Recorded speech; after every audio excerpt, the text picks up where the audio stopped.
D'un côté, la Sarine, de l'autre côté, l'Ar. C'est fou ce que la ville de Berne et de Fribourg se ressemblent. Et pour cause, elles ont toutes deux été fondées par le duc de Zähringen. La ville de Berne, on a déjà donné. Ce soir, c'est la vieille ville de Fribourg qui vous accueille. Suivez le guide avec Mauro Lossa.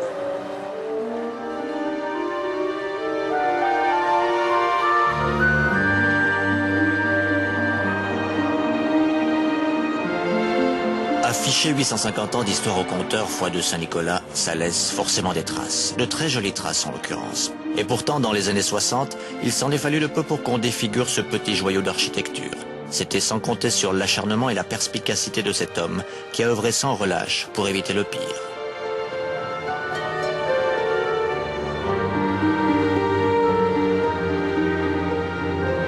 En 63, il y avait un projet de démolition de toute cette rue jusqu'à la chancellerie pour la remplacer par un immeuble horizontal en béton qui aurait fait un contraste complet avec la dominante verticale de la ville. Une dominante verticale et une jolie confusion des genres, notamment pour traduire le nom des rues. On est dans un pays bilingue et souvent les noms se transforment, se déforment plutôt. C'est la rue des Épouses. C'était à l'origine la rue des Épouses, la rue de la Putz en somme. Et alors après on est passé des Putzfrau aux épouses fidèles.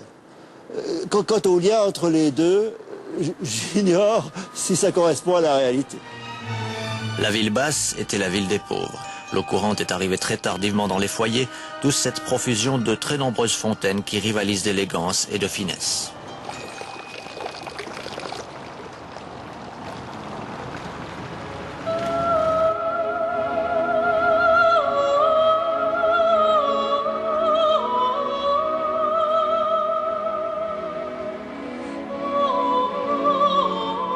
Mais à Fribourg, c'est bien évidemment la cathédrale qui aimante autant les regards que les énergies. Si les voies de Dieu sont impénétrables, la montée au paradis mérite 365 marches, une par jour, pour accéder au sommet du clocher. Pour la grande cloche, on aurait utilisé les canons de la bataille de Morat. Il est vrai que les Fribourgeois, on pourra le vérifier, sont les rois du recyclage.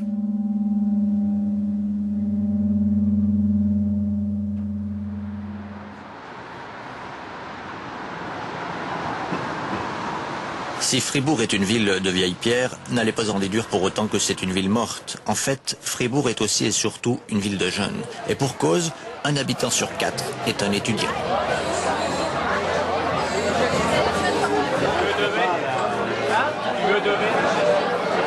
J'aime beaucoup l'ambiance estudiantine, j'aime beaucoup le fait qu'il y ait pas mal d'étudiants qui viennent un peu de partout. Ça apporte une diversité à la ville et c'est vraiment sympa. Sympa également ces gags de potache transmis de génération en génération. C'est bien connu. On demande aux professeurs, surtout à ceux de religion, pour aller aux toilettes. Et le but, c'est de courir jusqu'ici, de boire une canette le plus rapidement possible et de ramener le ticket aux collègues de classe. Tu n'as pas osé le faire? Non, c'est que le prof, c'est lui qui les en a parlé. Donc à chaque fois qu'on allait aux toilettes, il se méfiait.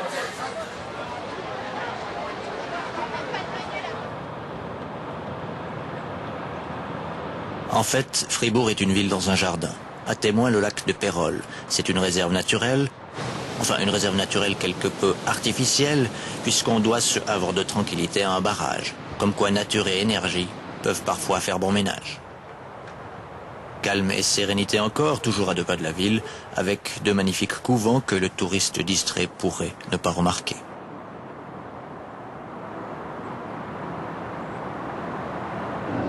Nous disions donc recyclage. Les Fribourgeois à la fin du 19e siècle faisaient déjà du développement durable sans le savoir. Ce funiculaire est en effet unique en son genre. Ce funiculaire a été créé à cause de la brasserie qui s'est installée en bas. Alors il fallait remonter les tonneaux en direction de la gare. Alors évidemment, on a trouvé un système assez curieux, c'est que c'est un système qui fonctionne à contrepoids. Donc il y a 2 cabines. Alors une se charge de liquide, mais en fait c'est le liquide des égouts. et c'est ce contrepoids qui fait remonter l'autre wagonnet avec les tonneaux et les gens. Il y a un écrivain qui a une jolie formule pour tout ça. Oui, c'est Meyerberg, bien sûr, qui a dit, effectivement, de façon assez humoristique mais un peu méchante, que c'était la merde des riches qui faisait remonter à la surface les pauvres de la vieille ville. Sans oublier en prime une petite odeur qu'on pourrait qualifier de folklorique.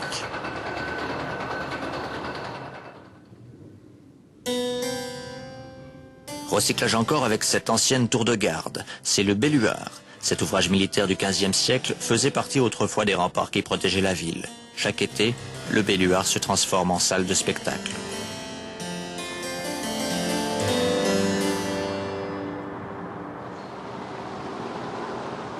Recyclage toujours avec cette paisible et cossue demeure, c'est désormais un des hôtels de charme les plus originaux du pays. Rien que son nom mérite de mettre son nez, ou plutôt sa baignoire par la fenêtre, c'est l'Auberge aux 4 Vents.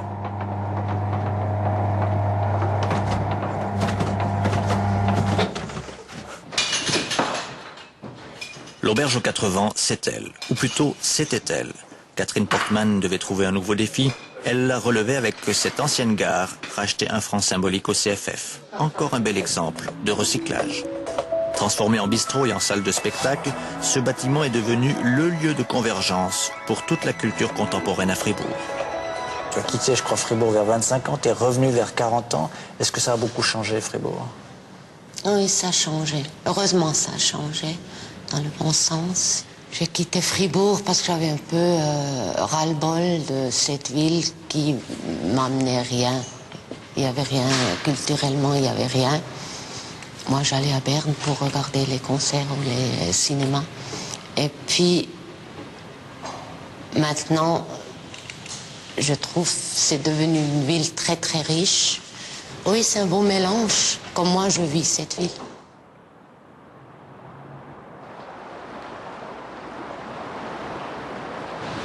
Rayon culinaire, il y a bien évidemment à Fribourg les bistrots estampillés AOC, institution incontournable. On se met en 4 pour vous servir une moitié-moitié. Mais n'allez pas croire qu'en dehors de la fondue, point de salut. En fait, pour une population de 40 000 habitants, Fribourg peut afficher un taux de bonne table au mètre carré qui doit être un des meilleurs de Suisse.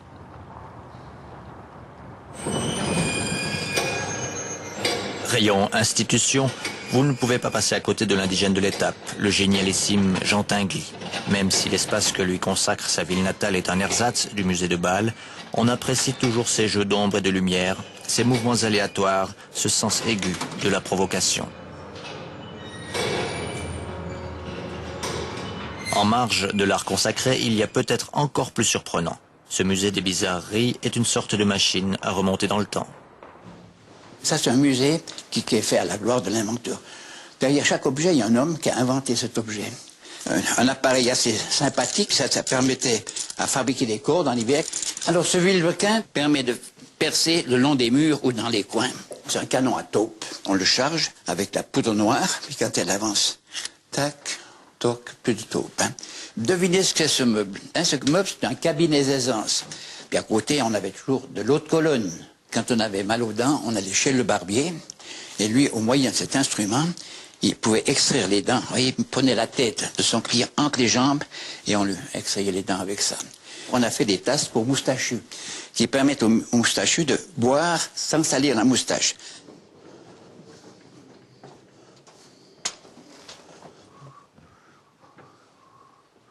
Ces aspirateurs ici, comme je vais vous le montrer, c'est vraiment l'ancêtre de l'aspirateur électrique. Et puis là, vous avez l'aspirateur à pédaler, une personne qui se met dessus. Alors l'autre personne utilise le tuyau. Vous voyez, c'est une machine à coudre tout à fait normale. J'ai mis mon orgue de Barbarie qui est inséré dans le couvercle de machine. Ça, c'est une machine à coudre, unique au monde.